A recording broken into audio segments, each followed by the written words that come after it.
इस देश की राष्ट्रीयता के बारे में आपको समझाना नामुमकिन है। अरे देखिए ना, आपको मेक इन इंडिया ऐसा है, सुनिए एक एक करके बात रखते हैं। गजेंद्र जी, जिनका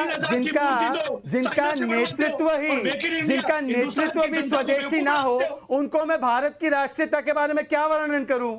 आप राष्ट्रीय नेतृत्व तो राष्ट्रीय लेकर आइए, पहले नेतृत्व तो विदेशी नहीं स्वदेशी चुनिए। जब आप नेतृत्व स्वदेशी चुनेंगे तब आपको मेक इन इंडिया, आत्मनिर्भर भारत और भारत की राष्ट्रीयता के बारे में बता सकेंगे। जब आपका विश्वास ही नहीं है भारत की नेतृत्व में, तो मैं आपको क्या वर्णन करूं?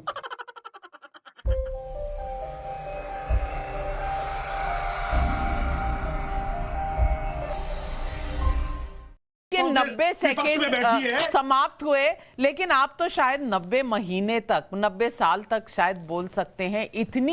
इतनी आपको आलोचनाएं करनी है प्रधानमंत्री की कि शायद वक्त, शायद घड़ी अपना अस्तित्व ही खो दे, जितनी बातें कांग्रेस पार्टी को कहनी है। लेकिन एक बात जरूर कहूंगी सांकला साहब, जिन्होंने चौकीदार चोर कहा, उन्हें आज गैंग कहलाने पर इतनी दिक्कत। लेकिन ये सवाल मैं पूछती हूं शहजाद पूनावाला से। शहजाद पूनावाला, इस वक्त जो सांकला साहब ने कहा है, सीधा प्रहार किया और कहा है कि जो नंबर दिए थे, जो तथ्य दिए थे, वो सब गलत है।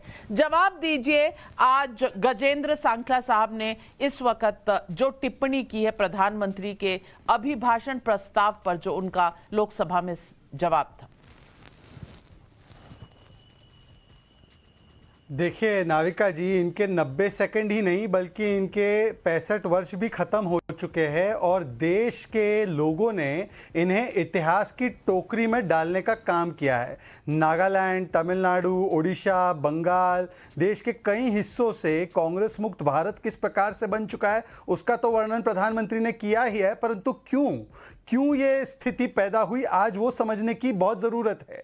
गरीबी नहीं हटाई, परंतु गरीबी को नीचे लाने के बदले गरीबी रेखा को नीचे ले आकर गरीबी के साथ खिलवाड़ करना और गरीबों के साथ खिलवाड़ करना, ये कांग्रेस पार्टी का चरित्र है। जिस महंगाई पर रोज चीख चीख कर बोलते हैं, राजस्थान में महंगाई की क्या दर है, उस पर एक बात भी ना कहना, और नेहरू जी से लेकर उनकी सरकार में, मनमोहन सिंह की सरकार में किस प्रकार से डबल डिजिट महंगाई रही, उसके विषय पर कुछ नहीं बोलना। बेरोजगारी की बात करना, और बेरोजगारी राजस्थान से लेकर पूरे देश में जहां पर कांग्रेस की सरकारें हैं, वहां पर किसानों के साथ और बेरोजगारों के साथ क्या व्यवहार होता है, उस पर कुछ नहीं बोलना, यह भी उनको याद दिलाया। परंतु आज सबसे बड़ी बात, नाविका जी, आज सबसे बड़ी बात यह है कि जो व्यक्ति, नेहरू की तो ये रोज चालीसा करते ही हैं, रोज नेहरू चालीसा, जय श्री नेहरू, जय श्री रेणु करते हैं, तो नेहरू जी ने ही कहा है कि ये तो देश नेशन है।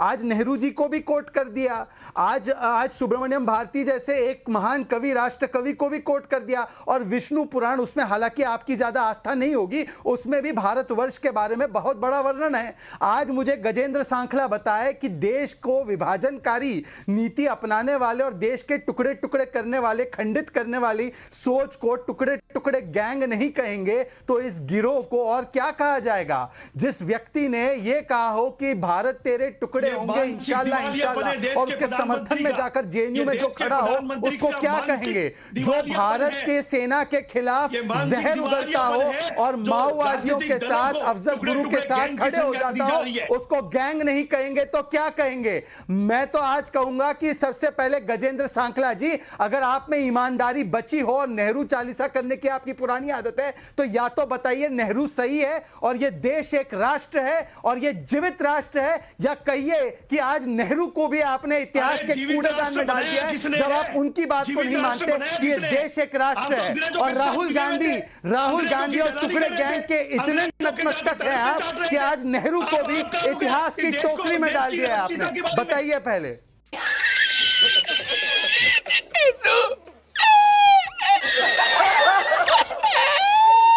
की जनता की महंगाई, देश की जनता की बेरोजगारी, देश की जनता के 2 करोड़ रोजगार, देश की जनता जिस तरह से त्राई माम हो रही है, किसान 700 से ज्यादा मर गए, उन किसानों की फसलों के मूल्य पर 14 महीने तक वो सरहद पर बैठे रहे।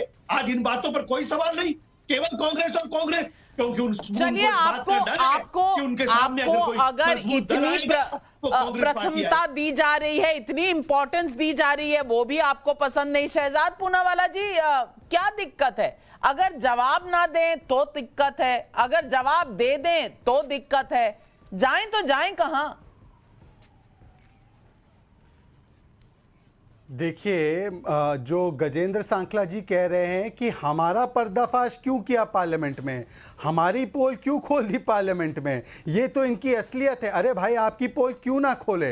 अगर आप मोदी विरोध में देश विरोध करोगे, कोरोना विरोध छोड़कर मोदी विरोध को प्राथमिकता देते हुए किस प्रकार से आपने महाराष्ट्र में कोविड को उत्तर प्रदेश और बिहार में फैलाने के लिए जिस प्रकार से वहां पे लोगों को एक षड्यंत्र के तहत बाहर भेजा, उत्तर प्रदेश भेजा, कोरोना की लड़ाई को कमजोर करने के लिए वैक्सीन के खिलाफ हेजिटेंसी फैलाई, जिस प्रकार से किसानों के नाम पर आप राजनीति करते हैं, परंतु राजस्थान के किसानों को एक फूटी कौड़ी लोन माफी की नहीं दी, जिसकी वजह से उनकी जमीन नीलामी होने पर आई है। बेरोजगारी पर रोज चीख चीख कर, कुर्ता फाड़ फाड़ कर बोलते हैं, परंतु सबसे ज्यादा बेरोजगारी की दर राजस्थान में, और हो सकता है आप भी इसके शिकार है, आप राजस्थान से ही आते, मुझे बताया गया है। मतलब राजनीतिक रूप से बेरोजगारी की शिकार है, उस प्रकार से मत लीजिएगा।